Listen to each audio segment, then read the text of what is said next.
Hey, what's up, everyone? Welcome to the stream. Welcome back, I should say. How's everyone doing? We're going to be doing another one-on-one sensei lesson today, and with me I have Omid, aka Steve Nash's 20-minute workout. Omid, thanks for joining. Congrats on the redeem. Yeah, for sure. Thank you. Thank you very much for this opportunity. Yeah, absolutely. Yeah, I'm sure people probably know you in the chat because you're always hanging out and betting. I feel like you're definitely one of our high rollers. Oh no, I never bet. Oh, really? Yeah, never. Oh, wow. That's surprising. Never mind. Yeah. Yeah, I might have messed up the name a little bit at first. No, it's not the real Steve Nash. Awesome. Actually, I'm sure you mentioned in the chat before, but people always want to know what's the story behind the username. Yeah, sure. Well, it's kind of like half a joke because it's just like such a mouthful and kind of odd. But really, the story is like I used to be a professional musician, and my mindset was very much like a perfectionist, and I was always trying to like optimize my time and like be the absolute best and that kind of thing. And there was like a brief period in my life where I was like semi interested in learning basketball. And I found Steve Nash's 20-minute workout. So it's an actual like video that's on YouTube. Mm-hmm. And basically it's a pretty like straightforward thing where he just answers the question, like, what do you do if you only have like 20 minutes and like a basketball and a hoop and yourself? Like, how do you get better? And he just like has a really straightforward approach where he starts with easy shots and slowly they get more difficult. If he makes a shot, he gives himself like positive reinforcement. If he misses it, he's just like, oh, brutal. Let me see if I can make 3 in a row and then I'll move on. And it's just like a really like more practical approach to like improvement that I kind of felt was like applicable overall to like any skill or hobby. So I just was kind of inspired by it, and that's why I picked that. Nice. Where are you living, by the way? And I also always want to know, like, were you playing chess before the pandemic? Did you play any over the board tournaments, or what's your history in chess been like? Yeah, I'm living in LA right now. Cool. I started playing chess around age 20-ish, give or take a year or two. And I have never played an over-the-board tourney. I've been to like a few different chess clubs. I've lived in like a few cities in the United States and played in like chess clubs and stuff like that, but mostly been playing online. Okay, nice. And I would like to know as well, like, how do you normally work on like your chess? Do you have a similar type of thing, like quick thing that you do, or what are you normally up to? Yeah, it's kind of like always in a state of flux because I've just learned that I struggle to be consistent with like a set routine, and it tends to work better for me to just sort of like feel it out and see like what interests me. But I would say the most consistent thing I do is like tactics puzzles. Mm-hmm. I generally like do tactics puzzles every day. For a few months, like starting from December until about like March or April, I was studying the book Zurich 53 pretty heavily and taking a lot of time with each game that I was going over. That was kind of like the main thing. And I was also practicing like blindfold visualization. Oh, cool. And then I kind of got a little burned out from that. And lately what I've been working on is like some simple checkmates, some more like advanced tactics problems. And I'm also going through Andrash's like chessable course on the center. Okay, nice. And take me through like the tactics training. Like, what are you usually solving stuff? Mainly right now I'm doing it on Chessable. I have like a 1001 tactics for club players, something like that. Mm-hmm. But I also use the chess.com one too. So I would do like the like 5 puzzles that you're allowed to do every day. Okay. And then with the Chessable, are you doing that like every day? I'm trying to. It's kind of hard. I've been like Normally, like I don't have an issue with doing tactics every day. It's just like something I like doing. But lately, I just like haven't been like feeling it as much for some reason. I try to like make myself do it anyways, just because like I've, especially like the past month or so, I've just noticed like a lot of like really like basic tactics that I've been missing in my games. So I'm like trying to stay on top of it, but for some reason lately it's been hard. I think I've just been like much more inspired by trying to learn strategy, because like learning strategy is like still relatively new for me in terms of my chess improvement. Okay. Yeah, it actually kind of leads to my next question, because you sent me a study with a bunch of your games, a lot of which were annotated, which I think is really good that you're well, clearly taking your time to like actually analyze your games and like review them. And I played through some of your notes, and it's like actual annotations, like what you were thinking during the game, and reviewing it and stuff. Do you have a sense of like where you think you're struggling as far as your chess is concerned? I don't. And that's kind of like one thing that sort of like frustrated me. I have like really no idea how to assess like what my strengths or weaknesses are. And like, I can like kind of infer what they might be, but then like I play some games that sort of suggest otherwise. So yeah, I don't really know. I guess what I've been struggling with lately specifically has been like just like tactical blunders. I've just been like missing really easy stuff, and I'm not like totally sure why. Because like normally I in the past like haven't been struggling with like such easy mistakes. But Yeah, it's an interesting thing. Definitely noticed it as well. Like just playing through some of your games, it's like feels like yeah, the game is going really well, and then like yeah, you just miss some easy trick from the opponent, or like you had something. I mean, you are playing a lot of rapid, and like especially online rapid, it's so easy to lose focus for just like a second and miss something that is normally like pretty easy for you to see. So I don't think that's like too crazy, but if you do feel like it's happening frequently, then yeah, it feels like it's something either like you're dropping focus during the game, or you're maybe not engaging like the concrete side of your chess as much as you should be. Which means like on your opponent's turn, you could be thinking about possible tactics that could happen, or you could just be thinking in concrete terms, which means that you're kind of looking at it like move by move. Not sure if that makes sense right off the bat, but sometimes you have a position like you might think about like, what you would do if you had 2 or 3 moves. And other times you have a position where you're just thinking about it like, okay, I'm going to play here, and my opponent maybe makes 1 of 3 moves, and you kind of sort of break it down from there. So then you're being much more like concrete about it. As far as learning from your games is concerned, I think you were already doing most of the work just by analyzing the games. In order to get takeaways from that, the traditional thing to do is to go through your games, identify the moves where you made, let's say, your most serious mistakes, and try to characterize the mistake. Was this a tactical blunder? Was it like a simple tactic? And you kind of want to be a little bit more specific as well. Was it a tactic that you missed that like wins the game for you? Was it a tactic for your opponent, like a counter resource? Or perhaps you made some moves that were strategically very bad, like you weakened something you shouldn't have, you castled on the wrong side of the board, you left your king in the center for too long, you opened up the position when your king is still uncastled. These are more like strategic mistakes.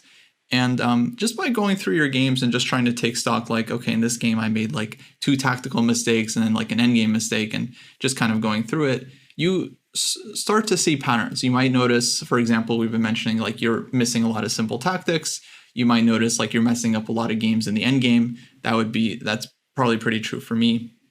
Some players, they often just get in trouble with black in the opening against like sharp gambits, and like they just lose every time their opponent plays something really aggressive in the opening. So there are like many different things you might notice just by kind of taking stock of the kind of mistakes that you're making. So that's kind of like the general way to approach going over your games.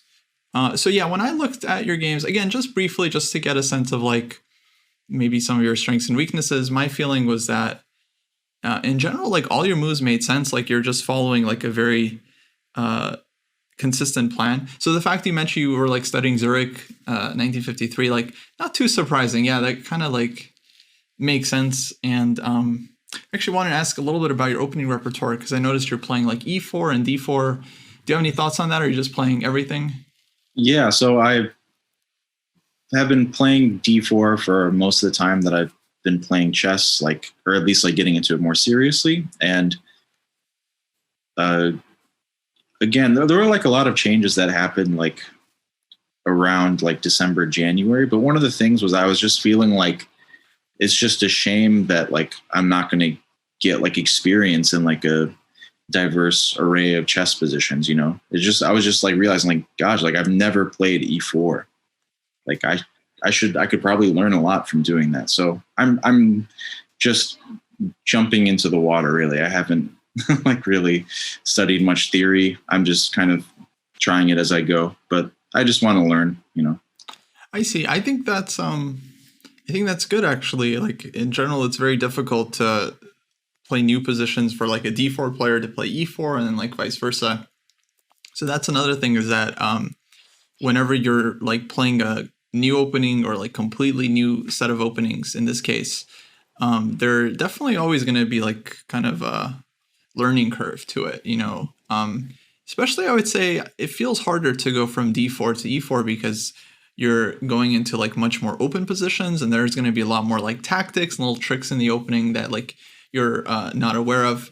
That can be kind of frustrating, but I think like over time you play enough games, you kind of get a handle on most things. So yeah, I fully support you just continuing to play E4, D4, whatever you want to do. I think it'll still help you regardless of what you end up doing. Okay. So I had a couple things in mind for the lesson. Based on what I saw in your games, yeah, I definitely feel like, you could be working on your like tactical and concrete side.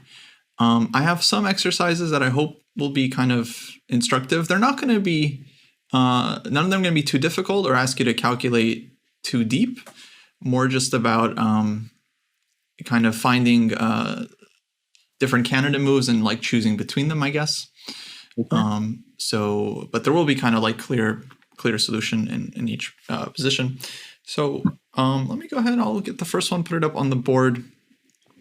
And for these problems, I want to give you between 5 to 10 minutes. Okay. And then I'll just ask you to just leave the Zoom audio while you're solving. Okay. So that would just be pressing mute on my end, right? No, I think then you'll still be able to hear me. So the way to do it is just to go over to the mic, the little arrow menu, and then there's leave computer audio at the bottom. Okay, got it. Yeah. But don't do that just yet. Okay. Yeah. Let me.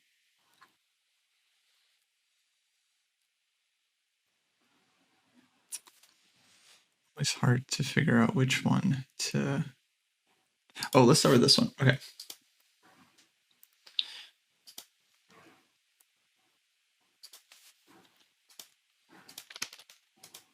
Okay, first one will be black to play and win. Okay. Yeah. All right, I'm going to leave the computer audio now. Cool. And yeah, just let me know whenever you're ready. Okay. All right, cool. Okay, guys, you heard it is black to play. Let me adjust the title here real quick.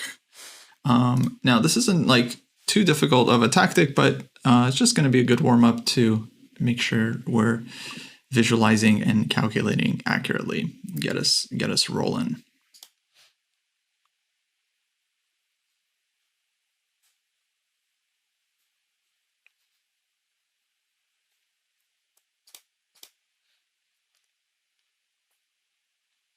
And okay, for those of you watching on Twitch and actually later on YouTube, I should have mentioned this. You can participate as well. Pause the video, mute the video, whatever you need to do. take your time, think about it, write your answer down, and then, you'll catch the solution in a little bit. I'm actually, let me put up a timer real quick. I meant to do this earlier.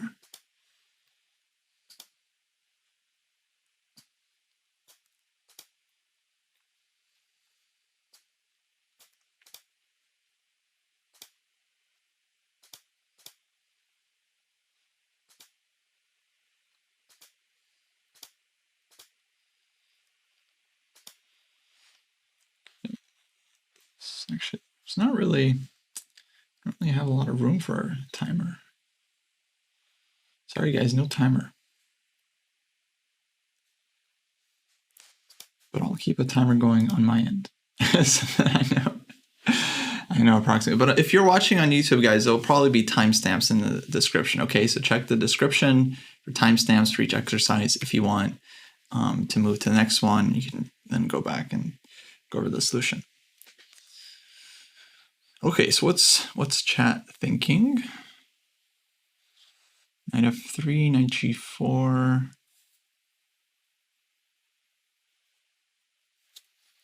So yeah, some candidates.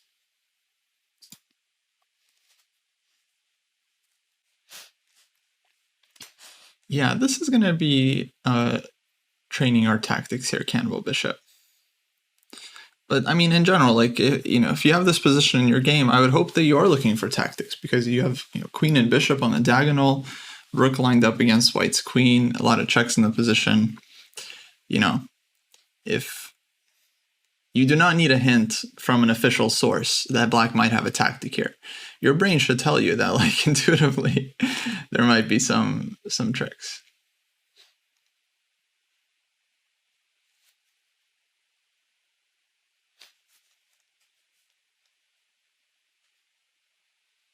But that's one of the hardest things during the game, is knowing, like, when you should be thinking concretely and when you should be thinking strategically. And usually the answer is just both. Like, you got to be really concrete and thinking strategically at the same time. You shouldn't be forgetting about things like the structure and which pieces you want to trade and things like this. So, and in many positions, there are no concrete tactics. It's just you have to find a good move and keep all of the tactical possibilities in mind. Okay, but Dor, you had some pretty tough problems. I mean, I really gave you some tough stuff. So nothing to be afraid of. That class is also on YouTube, by the way. So if you're watching on YouTube later, there's another calculation class you can check out. That is definitely going to be more advanced.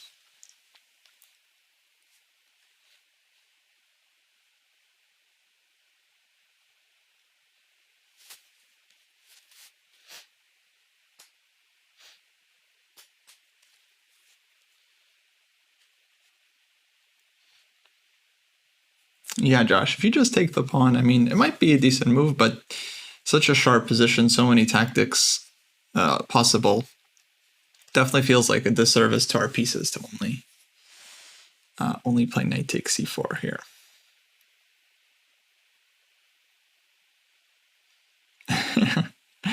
I see, Dor. So it's kind of a lose-lose situation. Either you get them right and, then it was too easy, or you get them wrong and it's too hard.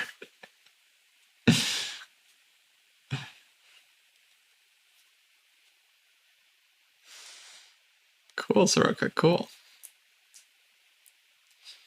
Well, guys, we will be reviewing the solution in a few minutes here. I got the timer running. Bishop h6, we have to be very careful because rook on g8 is hanging.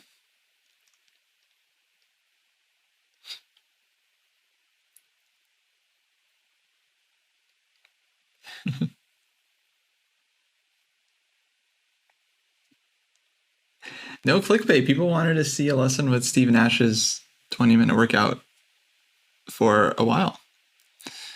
Omid has a lot of fans in the chat.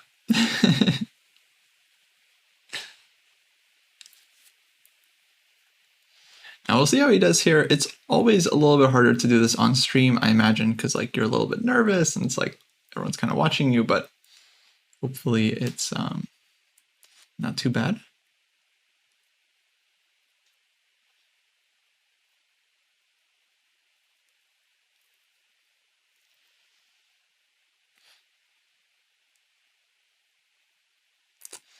No, Jeff, I don't think we did look at queen takes e3. At least I'm not sure if anyone mentioned it.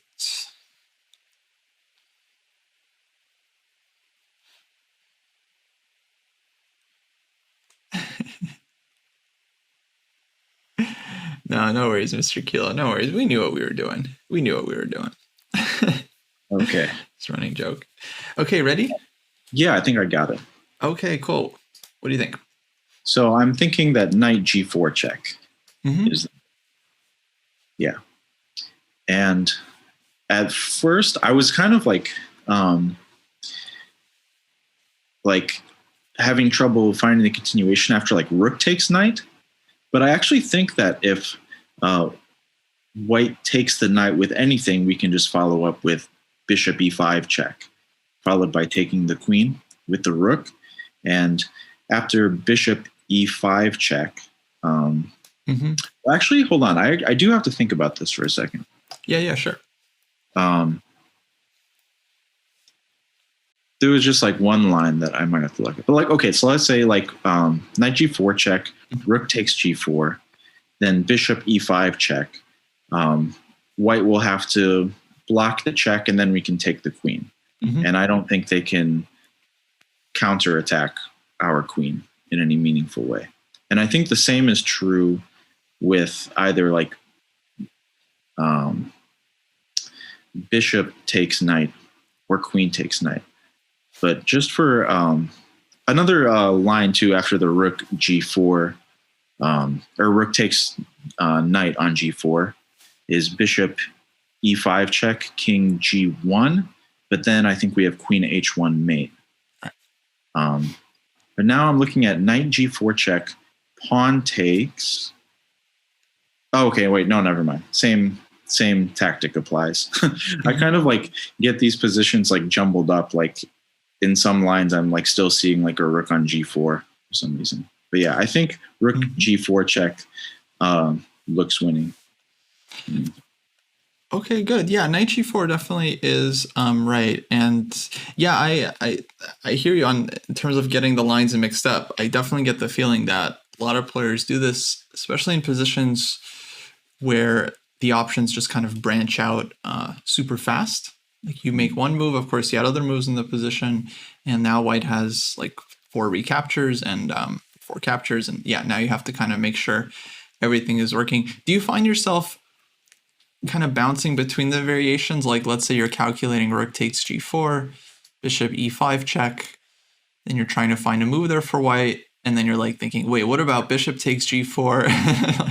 Yeah. No, I'm bouncing all over the place, you know, because like I'm looking at like rook takes g4, and then then like I'll notice like, oh wait, if they took with the pawn, then the king would have like h3 as an escape square. Like, does that make a difference? And then I'll start like going down that road. So yeah, I jump all over the place. I gotcha. Yeah, so you do want to kind of do that a little bit. Like it's nice when you notice, for example, that you have this escape square. Maybe that means you might have miscalculated a line earlier. You want to kind of like double check that. But you don't want to do that too much. There's definitely kind of a balance here we want to strike. I guess my first suggestion would be maybe try to even slow down a little bit, calculate kind of slower. The way you would do that is, I imagine when you first looked at the position, knight g4 wasn't the only move you looked at? No, it wasn't. I mean, I look at anything. So, I mean, I was even looking at like queen h1 right away. Yeah, exactly, right? You kind of take stock of like all the like possible candidate moves, and then you kind of see one that's maybe more promising than the rest. You start with that one. So once you start looking at knight g4, I think the way I like to do it is I try to kind of let's say, keep control over the calculation. So the knight is on g4, and then I notice, okay, white can take with the rook, bishop, pawn, queen, and then you kind of just start going through one by one, hopefully without bouncing too much, just to make sure that the line is kind of working. So maybe I start with queen takes, bishop e5, and then, okay, that looks like we're winning a queen. You know, pawn takes, bishop e5. It's kind of like double check, like nothing, no weird defense there. Like if rook f4, the rook is pinned, so you know, we can just take white's queen. Then you go to like rook takes, that might be the trickier one. Again, bishop e5, and I guess you try to stay in control of the calculation as much as you can. And if you notice yourself kind of bouncing around or getting a little scattered, I think a good thing is to try to kind of like retrace your steps. Start from the beginning of the line, knight g4, again, identify white's options, and then just be like, okay, one by one, let's just go through and make sure that we're in control. And as long as you stay in control of the line, I think you're less likely to kind of like hallucinate, like misvisualize something, and hopefully the calculation stays accurate as well. Yeah. But so far, so good. Let's jump to the next one here. Okay, next one is going to be white to play. Okay.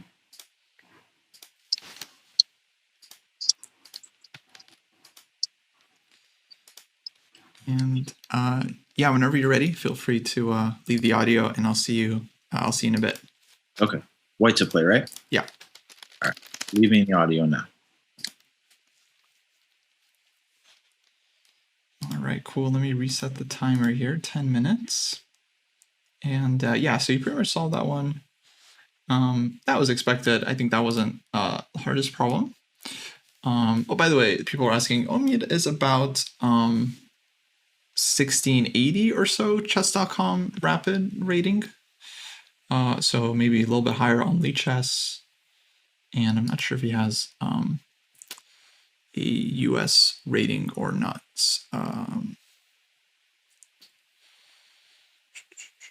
Actually, let me update the info here. Sometimes people want to know. People want to know.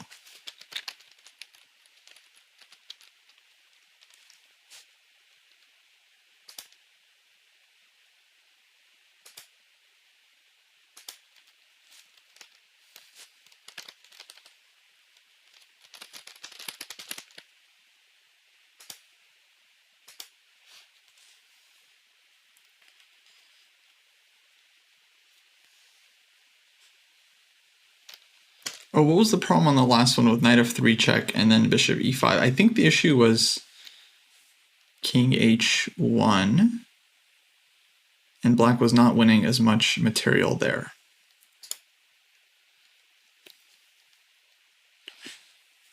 Okay, this next one, yeah, is white to play and win. And at first glance, definitely feels like, okay, black's king is super open. There should be something here. So again, this is one of those positions, it's like during the game, like, do you really need a hint that you should be looking for tactics? It's like, I don't know if you do. I think when you get enough experience, you realize like, okay, if the king is open, there could always be something. So we always want to be kind of thinking as concretely as we can. Thanks TXMate39, by the way, for the sub. 3 months gone. Much appreciated.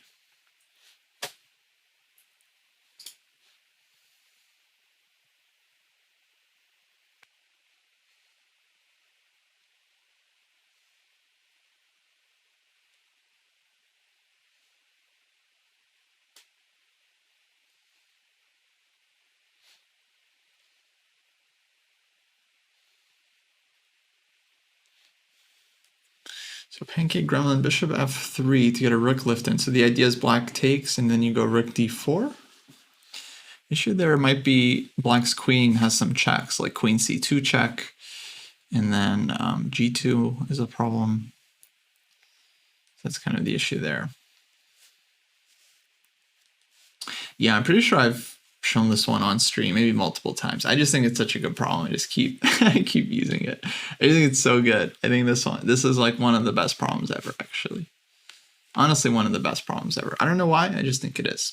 Thanks for the follows, guys. Much appreciated. Thanks for following the channel. Welcome to Dojo. We are doing a calculation lesson here.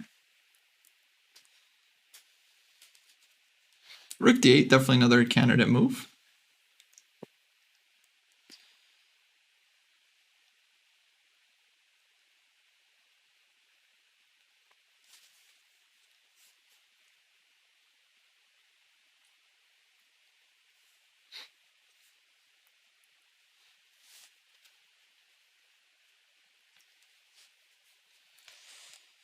Or queen g5 check, followed by something, rook d6, rook d8. King g3, oh boy.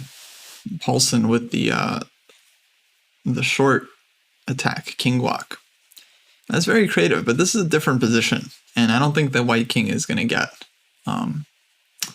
very far along the 5th rank. But points for trying, 100%.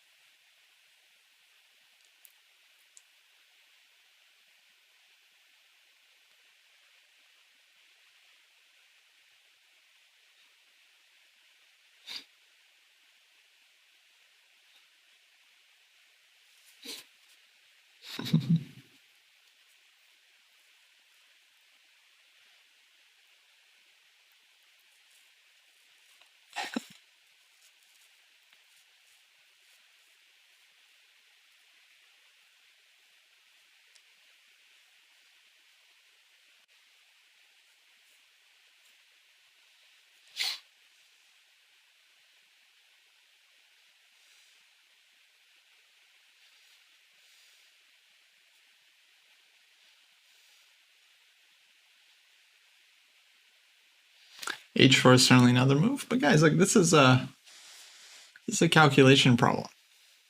So it's not like it's just going to be like one move and then like, oh yeah, good move, and then that's it, problem over, right? There is going to be something to calculate there. Bishop h5 is a good idea. The threat bishop takes f7. Bishop h5, I think black might have to go queen e8. Defend the pawn.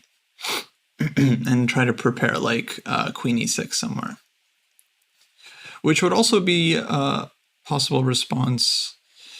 Actually, on h4, black maybe goes queen c6, right? Tries to challenge the queen. Maybe just queen e8, actually. Again, and then queen e6. So against these slow ideas, you know, black is going to make moves, right? Like black is going to try to disrupt our attack, disrupt our queen.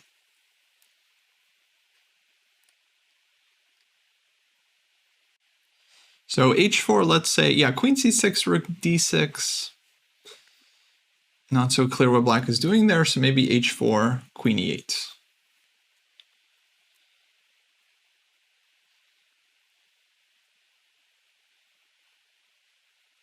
Yeah, it makes sense, race to jam, makes sense.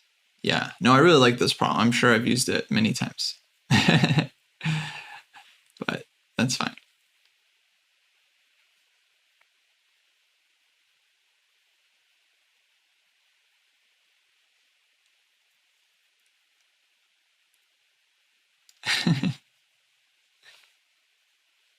Yeah, shout out to some of the original training groups we had on this channel. That was a lot of fun.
Okay. Feels like I'm running out of time. Yeah, I got about 90 seconds to go. 90 seconds. Okay. But yeah, what are you thinking here? Okay. So the strongest idea that I could find was h4. Mm-hmm. And my plan is to just get the pawn to h6 and checkmate black. And one problem that I really wanted to solve was how to get my rook to the king side. And that was something I was kind of struggling with. But I did feel like it's not so easy for black to defend my threat. Like things like moves like queen c6 or queen e8 with the idea of playing to e6. I can kind of pretty easily refute those with rook d6. Mm-hmm. Ultimately, I was kind of thinking like black plays something like h6, and it just feels like there must be something there for white, but I'm not calculating it out to knockout, but I didn't find any stronger ideas. I was kind of like thinking about like a maneuver of the bishop from g4 to f5, but I didn't get very far in that line, and sort of like also thought like, if I take my bishop off that diagonal, then like queen c2 check is possible, and if I don't solve the problem of my rook, then I lose a rook there. Yeah, basically h4 is, if this was a move that I had to play in a real game, I would go with h4. Okay, cool. Very cool. Well, yeah, I mean, h4 is definitely a really strong move. Let's say it's not the quote unquote solution of the puzzle, but it is very strong. And I like your idea, like queen e8. You wanted to go rook d6 in response. Yeah. Mm-hmm. Yeah, that's a nice one because that just kind of prophylactically stops black from advancing, and then you're just pushing up. So I do believe white is likely winning here after h4. I think it is definitely a really strong move. Sure. Just for the sake of thoroughness, I also should say that I did look at rook a1 too, going after the a7 pawn and attacking the bishop. But I sort of, had this sense that there was like something much more ambitious that I could be going for. Yeah. Absolutely. Okay, well, the right first move, which I'm sure you also checked, was queen g5. Yeah. Because it's a check and very forcing. Black is forced to play king h8, and then I want to just give you a chance to kind of like reignite the candidate search there and try to find the knockout for white. Okay. You want me to leave the computer audio again, or just think out loud? No, you can stay on. Okay. Cool.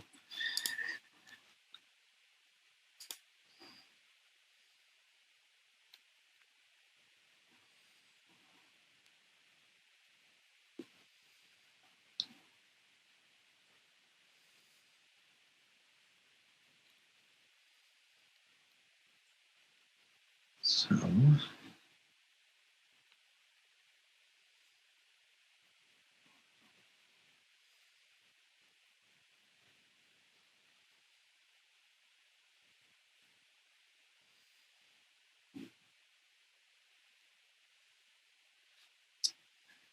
one thing I did look at after queen g4, king h8 was queen e5. And I kind of stopped calculating after f6. But now I'm kind of like curious about it again. If I play queen e7, attacking the rook with the idea of following it up with rook d7, that looks pretty strong, but let me see. So queen g4, king h8, queen e5, f6, queen e7, queen e8. Oh, that's actually, then I take the bishop and I'm up a piece. Oh. And if the rook moves to g8 after queen e7, I play rook d7, and that looks mating. So, okay, so queen g5, king h8, queen e5, king g8.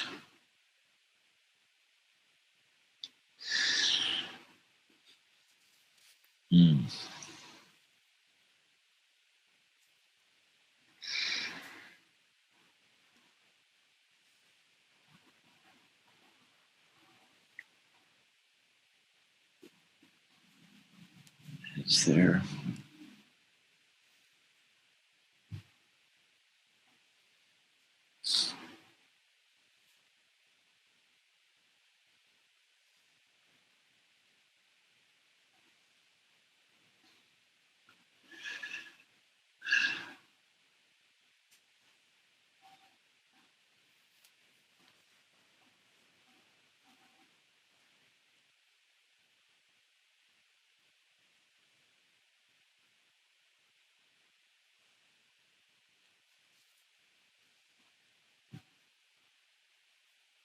Rook d6 looks very strong, but like I would need to calculate out a few lines.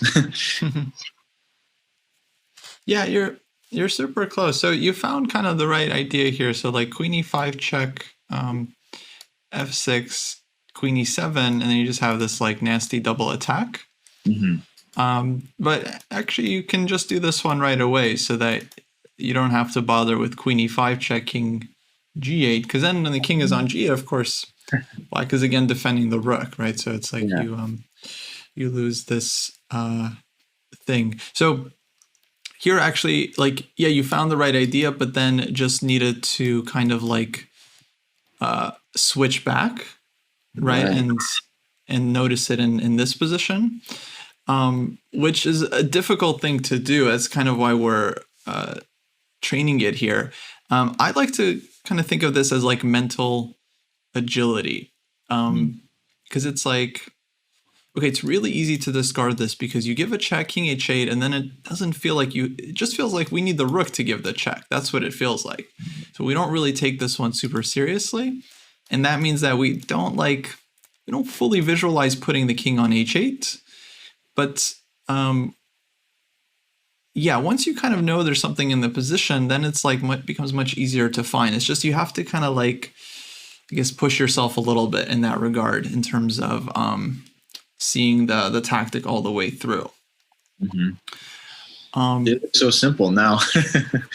That's why I love this problem, because it always looks so simple after, but it's really not. And I've given it to a lot of students, and it's definitely a pretty challenging one, actually, because there are a lot of tempting options. Also, I want to say like h4 is a very good move, like just in chess sense. So this isn't just about like always having to find the right tactical idea. But yeah, this is a kind of a skill that like you definitely will develop over time, where you're just kind of keeping track of the position. And again, if we pause here, we like really look for candidate moves. Like, of course, we eventually see queen e7, but the challenging part is like slowing down long enough to give your brain a chance to like actually do the search. It's as if it's like the first move of a new puzzle, but you really have to like kind of slow down and look for it. Yeah. That's one thing I struggle with in calculation, just like treating every like new position as like, the first move of a new puzzle. So like, if I had paused in this position and said like, okay, which pieces are undefended? Well, then if you notice like, oh, well then the rook on f8 and the bishop on b7 are both undefended, then it's like the move becomes really obvious. Of course. Yeah. So it's like, it becomes about kind of triggering yourself during the game to notice these things. And yeah, it is one of the things you can always kind of think about on your opponent's turn as well, just kind of identifying what's undefended and what can be targeted. Oh, right. After queen e7, if rook to b8, then white just has the second. Now the queen comes back to e5, and that's game over. Or queen c7, I think, is... there's queen e8. So yeah, queen e5 is the best. Okay, let's go to the next one here. This is black to move. Okay. So we'll flip the board again. All right. All right, I'm going to leave the audio now. And yeah, I'll see you in a little bit.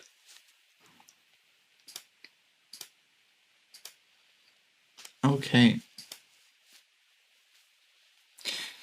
So yeah, he definitely found, like, let's say, second best move in that last one. I think h4 was a really strong idea, especially combined with this rook d6 kind of prophylaxis. Yeah, after queen g5, queen e7, black is just losing a piece. So, right, that's kind of the end of the game.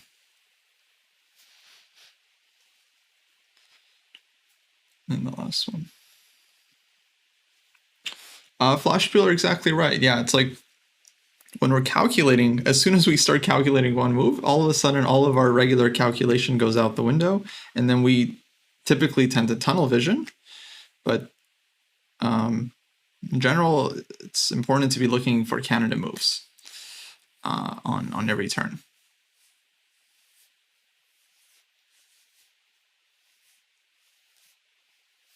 Well, let's not guess here, guys. We have 9 minutes to calculate, and so there's a lot of stuff hanging in the position. A lot of stuff happening.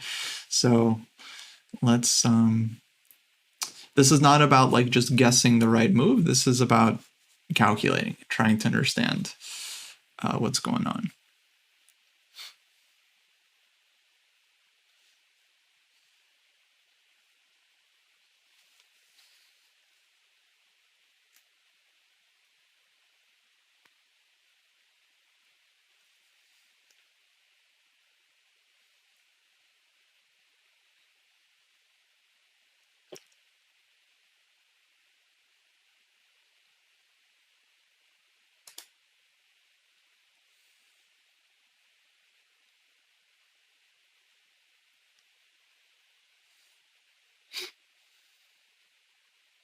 I know, Sabas. Yeah, last puzzle I consider pretty tricky, even though it was only 2 moves, right? It seems like that's a kind of interesting thing. It's like it's not always really about the visualization, right? It's not like you have to visualize 10 moves to calculate like a GM. A lot of times it's just about identifying candidate moves and just keeping the position visualized. Because I think what a lot of players do, again, they play queen g5 check, and their mind just kind of half plays king h8. They don't fully see the king on h8. They don't fully visualize that position. They don't fully see the rook on f8 is hanging. Yeah, for some reason it's difficult to see. Okay, I think I got this one. Oh, sweet. Yeah, what do you think? I think rook takes e2 check, and just followed up with rook takes h6, and rook g8, king d7, rook d8, king e6, and white could try rook e3, but then I'll go to f5, and I think the checks run out and I'm up material. Yeah, great. Yeah, exactly right. Maybe you could just quickly take us through your thought process on that one. Sure. Yeah. Weirdly, the first move I looked at was rook takes e2, but then I went back and looked at, well, the queen's hanging, so can I take it? And the answer was no, because then after rook g8, king d7, rook d8 is checkmate because the king doesn't have any flight squares. And then I just revisited my first idea, and I was like, and I spent a little bit of time like, do I have any follow-up checks? And, even though bishop f3, and then I was like, wait a second. No, this just gives my king a flight square. And then so I just, checked if white had any follow-up checks that could cause any trouble, and it just looks like not at all. Nice. So yeah, kind of, again, example of, let's say, a little bit of mental agility, just seeing that, the initial line is not working, and then just combining your 2 ideas and rejecting the one line, but not rejecting just the entire idea of one day taking the queen. And yeah, we just end up with easy win. Very nice. Okay, let's jump to the next one here.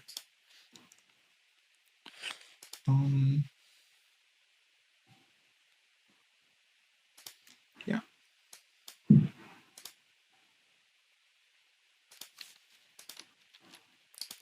So this is white to play. Okay. All right. Leaving the audio now. All right, see you soon.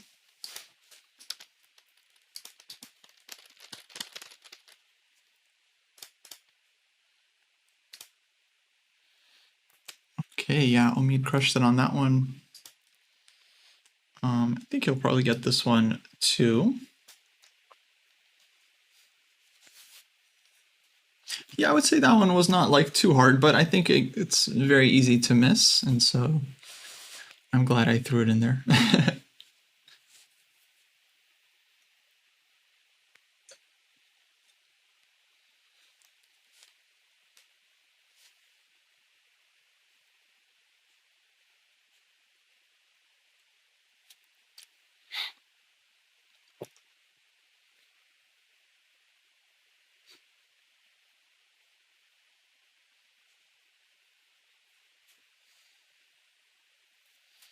Yeah, absolutely, Chess Latte. Have a good one.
Okay, bishop takes h7.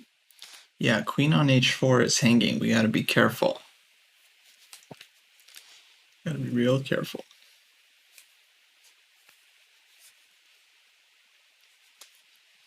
Yeah.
Hey, thanks for the follows, guys. Much appreciated.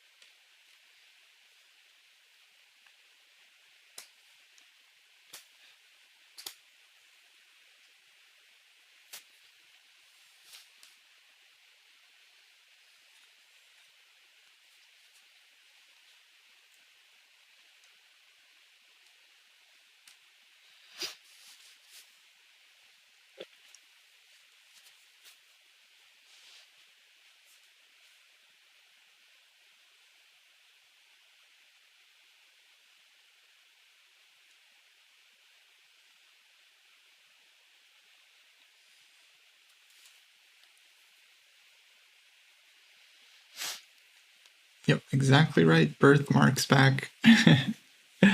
Why would we lie about something like that? That'd be crazy.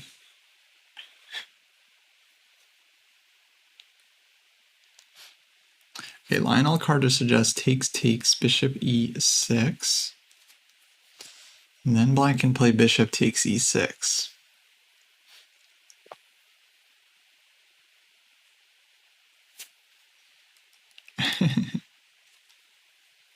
Same. Yeah, he was really big when I was in middle school.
It's tough, man. It's not easy.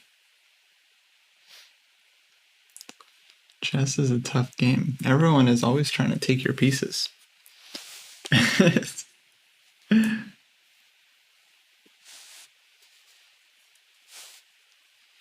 No, it's really tough. Green Kettle, thanks for the follow.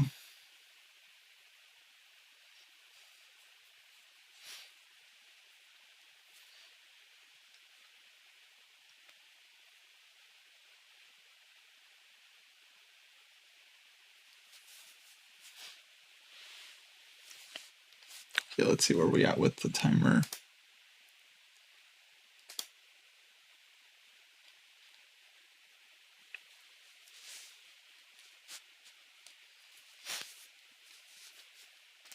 Paulson, I think you got it. Nice. Yeah, I think this is one of those where if you solve it, you kind of know you got it right. It's like you just don't see a move for black. You just don't see a response. What's up, Laura? Paragel. How'd I do? Paragel. It's my favorite game. I just say things. Okay, I think I got it. Cool. What do you got? Bishop e6. Mm-hmm. And if queen takes queen, then we're going to play rook takes f8. And rook g8 is forced, and rook takes g8 is checkmate. Mm-hmm. So bishop e6, let's say rook takes f3. Then I'm going to play queen takes e8 check, rook g8. And I see in this position, at the very least, I can play queen takes g8 check, king takes, rook takes f3, bishop takes e6, and I'll be up in exchange. But at the very least, I have that. Okay, you got it right, but I want you to just briefly recalculate that line again, the one you just gave. Okay. Yeah. Sure. Bishop e6, rook takes f3, queen takes e8, rook g8.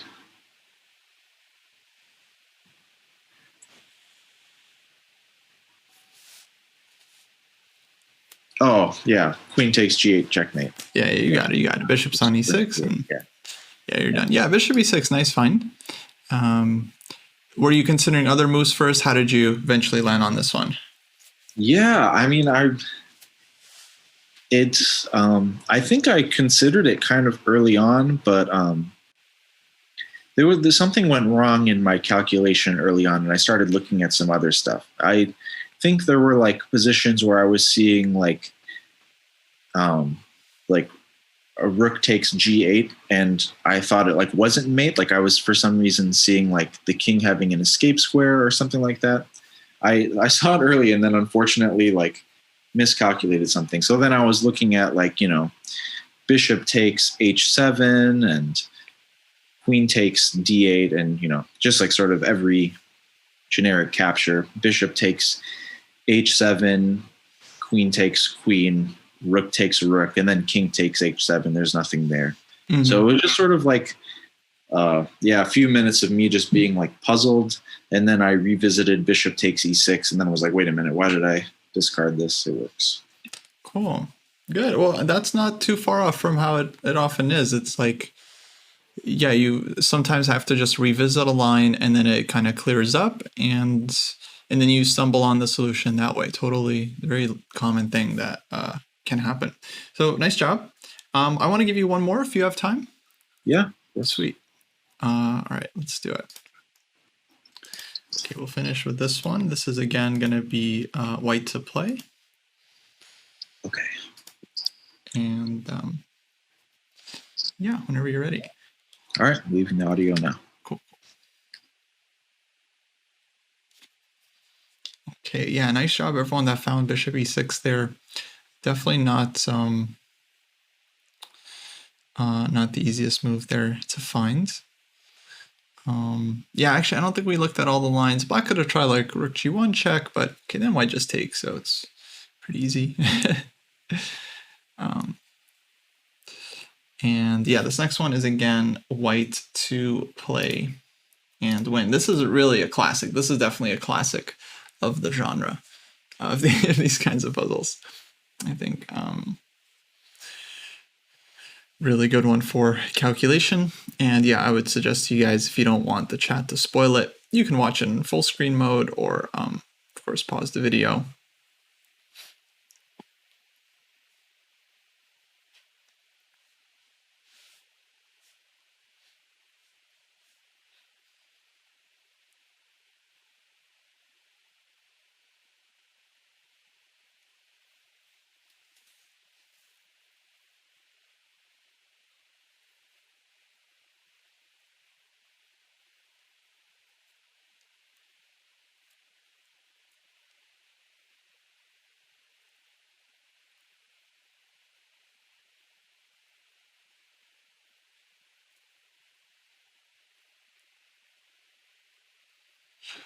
Yeah, Daxi, I mean, kind of hard to say sometimes. For me, this is definitely, I would call it like calculation training. You could also call it a tactic, but I think that would be simplifying it a little bit too much. In general, what I consider is like a tactic is like kind of like one simple idea. So a tactic typically contains one theme, right, or like one kind of idea. So it can be like a fork or like a decoy or a deflection. That's kind of like a tactic. And then a combination is a little bit deeper than that. It can be like multiple themes, multiple moves, multiple variations. And then beyond that, some positions, let's say, don't have exactly like a clear solution. And then you would just call them more like calculation exercises, where you're just trying to like calculate accurately and evaluate the different possibilities correctly. This one actually I would categorize as like a combination. Most of these are more or less combinations, which basically means it's like multiple tactical themes involved, different move orders possible, different candidate moves, different variations. And yeah, you have to kind of see everything to get full credit.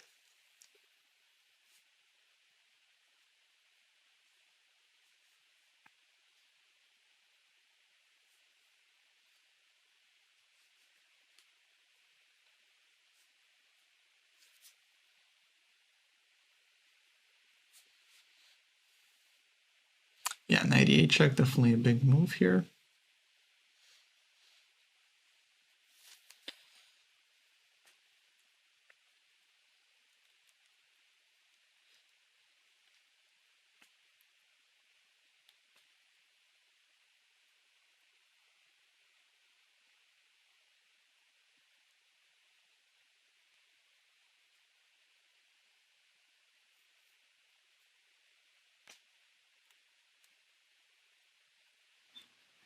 Okay, I think I found the move. Cool. What are you thinking here? I'm thinking knight e8 check. Mm-hmm. So knight e8, rook takes e8, and d5 check.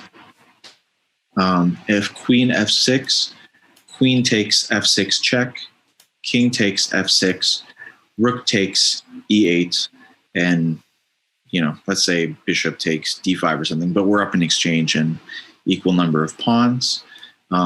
If knight e8 check and the king goes to f8, then still d5 works. It attacks the queen and threatens a checkmate on queen h8 mate.